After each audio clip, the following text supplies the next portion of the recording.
பத்தி நம்ம தான் சொல்லணும். நம்முடைய கட்சி 1925 தொடங்கப்பட்டு இன்றோடு 100 வருடம் நிறைவு பெற்றது. இந்த இடைப்பட்ட காலத்துல பிரிட்டிஷ் காலத்துல 2 முறை தடை செஞ்சாங்க. அப்புறம் காங்கிரஸ் கட்சி வந்ததுக்கு அப்புறம் ஒரு தடை பண்ணாங்க. அது நம்ம கட்சியை மட்டும்தான் தடை பண்ணியிருக்காங்க. 100 ஆண்டு கடந்து வந்துருச்சு. ஆனா இந்த கம்யூனிஸ்ட் கட்சிக்கு அவ்வளவு பெரிய பிரச்சனையும் இடைஞ்சலையும் கொடுத்தாங்க. ஏன் கொடுத்தாங்கன்னா மக்களுக்காக வீதியில சாணிப்பால் சவுக்கடி உழுதவனுக்கு இடம் சொந்தம் என்று கோரிக்கை வச்சு வாச்சாத்தி போராட்டம், எண்ணற்ற போராட்டங்கள். நம்ம மரமடிக்கு எடுத்துக்கிட்டீங்கன்னா, லோக்கல் எடுத்துக்கிட்டீங்கன்னா, நம்ம தோழர் ராஜமாணிக்கத்தோட எத்தனை பேர் ஒரு 6 மாசம் 7 மாசம் தொடர்ச்சியா எங்கிட்ட உள்ள 10 பேர் ஜெயிலுக்கு தான் போயிருக்காங்க. ஏன்னா இதோட கம்யூனிஸ்ட் கட்சியோட வீரம் சரிந்த இந்த நூற்றாண்டு மிக சிறப்பாக கொண்டாட வேண்டும்.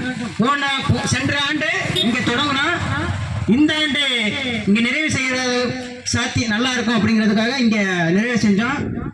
நம்மளுடைய கட்சி 100 ஆண்டை கடந்து நிக்கி.